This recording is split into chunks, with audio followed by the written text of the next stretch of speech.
So right now we're at the Mitcham Comic Con BEW event. Wolfgang has just had a match, excellent match. You know, he was unlucky, he was cheated out of the victory, to be fair.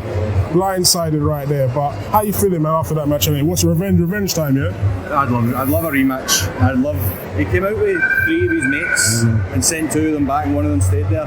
He ended up throwing a championship in and curb stomping me right on it. So if we did do it again, I want no holds barred, hardcore match, no disqualification. Bring all his mates all he wants. I've got 2 mates up in Scotland that I can bring, Joe Coffey and Mark Coffey. Let's do Gallus versus all 3 of them next time. Wow. And what's your thoughts on the current state of the wrestling scene? You know, you've had a star-studded career in the legendary WWE. What's next for you? What's going on for yourself now? So, yeah, the last 8 years I've been working for the WWE. The last 3 years I've been living in America, working with NXT in Florida. Wow. The contract expired, the visa expired, ICE came knocking at my door, kicking me out of the country. But to come back to this in the UK, like, it was always a thriving scene. Before NXT UK started, we were the reason WWE took notice of the UK scene, and the passion is still there from the fans, the talent is still there from all the wrestlers. I think we're on the verge of another boom. Guys are wrestling Thursday, Friday, Saturday, Sunday every weekend. There's a real buzz about professional wrestling. It helps the fact it went on to Netflix at the start of this year. Everywhere you go, people are talking about wrestling. Like, some of the biggest stars in the world are pro wrestlers. So I think it's great to be able to come here to BEW, put a wrestling ring right in the centre of Comic Con. Everyone absolutely buzzing when they see it. I'm dying to do more. I've done a few matches since I've been back in the UK.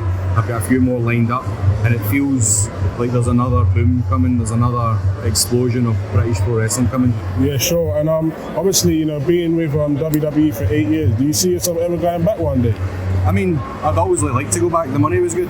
It was good working with all those guys, but you can't control a lot of stuff that's going on over there, and you can only control so much.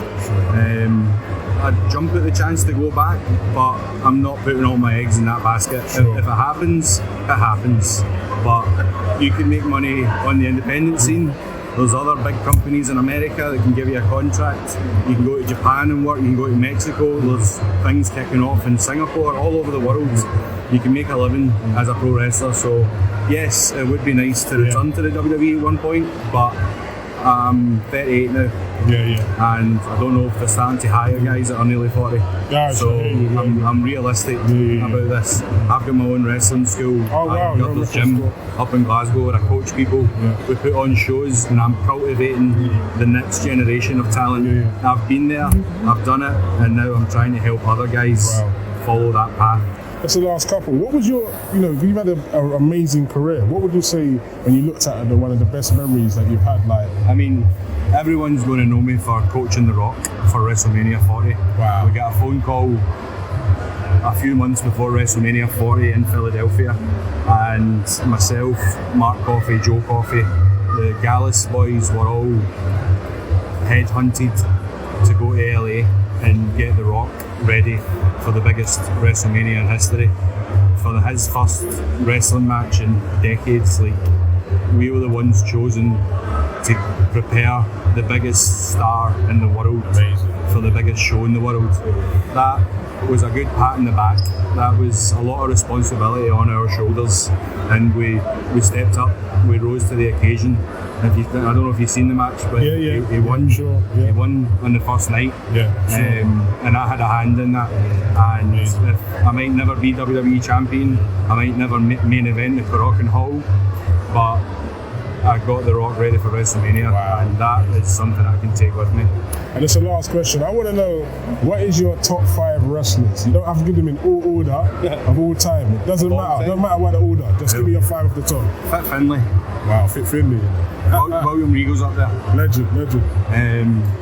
Terry Rudd's done a lot. Pat Roach done a lot. And then if we're putting an American in there, I guess the Heartbreak Kid, Shawn Michaels. Wow, legendary. And Wolfgang, thank you for your time. We really appreciate it on the Sports at Blade podcast, BEW event. Any last words? Follow me on Instagram, Wolfgang Young. or look up my wrestling gym, Iron Girders Gym, and get out there, go support independent pro wrestling. Appreciate you, brother. Appreciate your time. Thank you. Thank you. Cheers, bro.